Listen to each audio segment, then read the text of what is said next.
لك الحمد خلقتنا بلا حاجة ورزقتنا بلا مؤنة.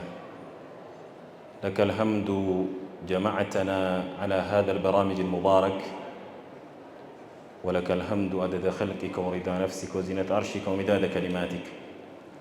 وأصلي وأسلم وأبارك على نبينا وحبيبنا وشفيعنا وقرة أعيننا محمد صاحب الحوض والشفاعة، وعلى آله وصحبه ومن تبعهم بإحسان إلى يوم الدين، وبعد. السلام عليكم ورحمة الله وبركاته. وقتك أولكا أمي وردو باسا نديبنا أولكا وقسم بكجرت هندي خيسان أولكا هندو خا دفا هي وردو راتيس خا وردو راتيس أخي خا أنا ما دبدني خاك نما قريب لي خا أنا من هندي خيسان يا أخي سلام تاتي سيدري سيبتنا نخاف نتنا. السلام عليكم ورحمة الله وبركاته. أما اللي نما قريب قفلات التجرة. السلام عليكم ورحمة الله وبركاته. هاي أمتا بركة. الحمد لله رب العالمين.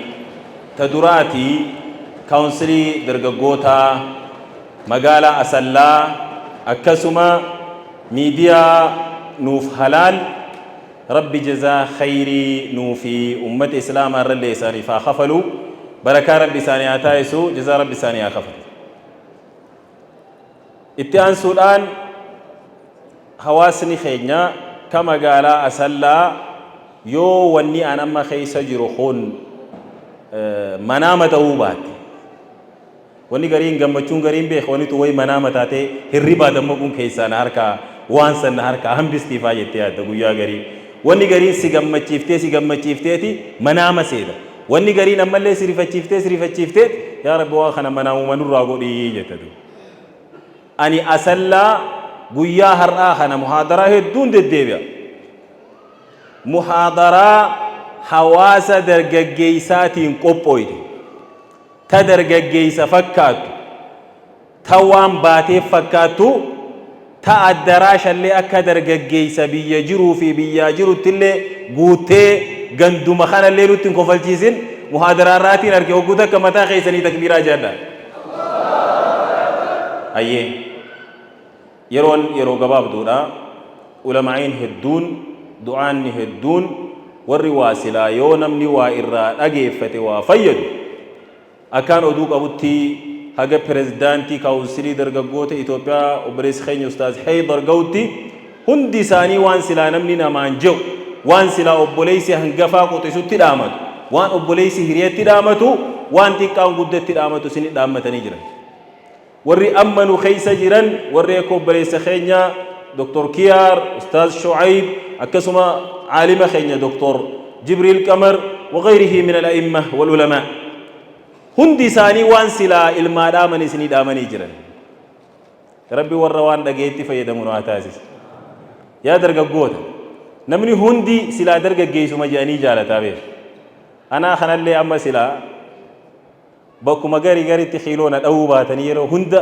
أستاذ نجا وطاتو سلا أنو مانجاني بيه أما دكتور اللي سلا بكا برسيسا سن درجة قوخ ترت درجة جيسي توني فرماني حتى الشيخ عبد الحكيم اللي نسو أما باريسن درجة قول أما سلا دبروهيل على جنيني بار سيف كلامي مركاني فيجي أسينا ما باسيتو درجة كمان وانا نتاو أوكي أنا في دقيقة مراسة كنمتي تايتلي جبابات وكلالة وان هدوه ممخنا غير هوجتي هاجت جروجني الدبانا تو تشينج جيرا موداف مالتنو برباچيس أكمل جيرا يچوم مالي الله براواداتو كوتو جرا يقول البارئ تبارك وتعالى إن الله لا يغير ما بقوم حتى يغيروا ما بأنفسهم كوني قانون الله هات سلبتشو الليف you have to change خبجمو الليف you have to change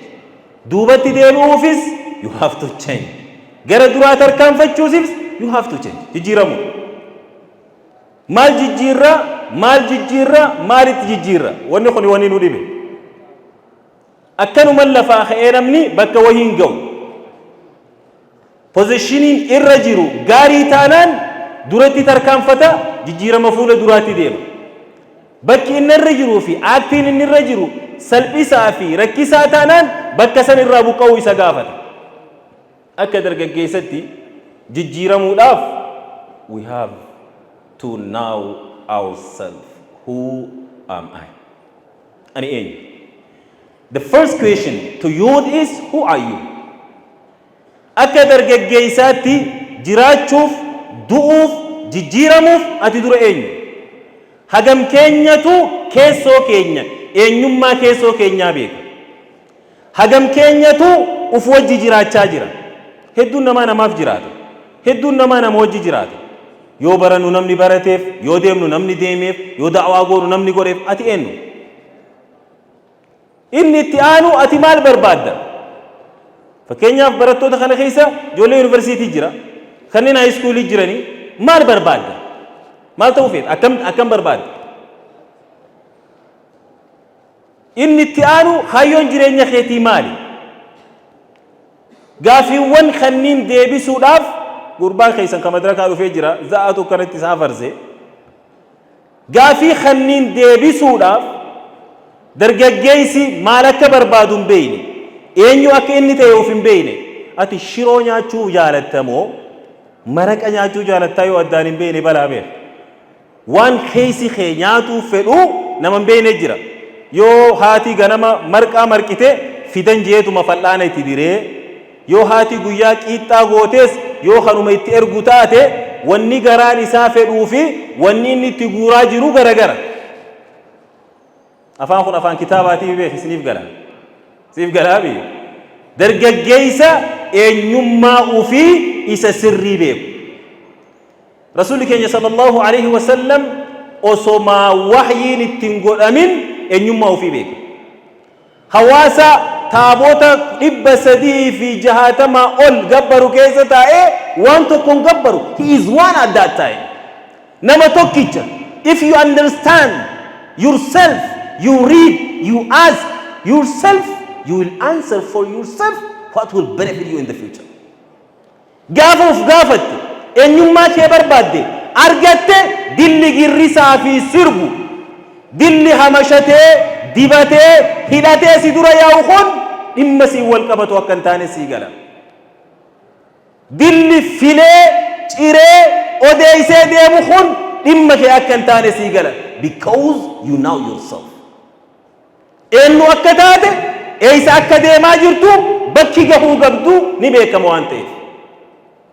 Kanaaf dargaggoota keenya ka magaalaa Asallaa galatoomaa jechaanii warra nuuf halaalii fi miidiyaadhaan wal qabatee dhaamsa takka jee isinirraa haa dhaabu.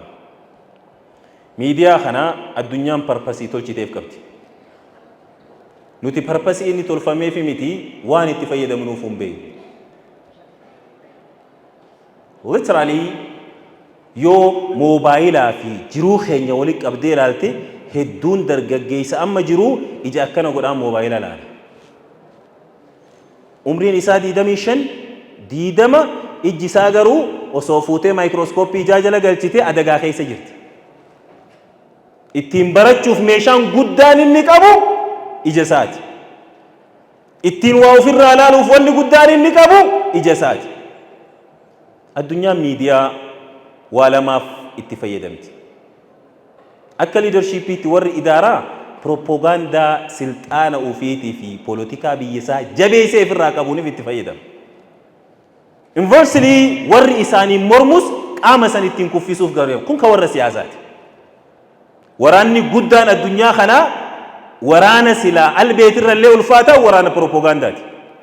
Inni lammaffaa ummanni biraa nama cabsuu dadhabe wahii miidiyaan cabsuudhaaf ittiin hojjeta.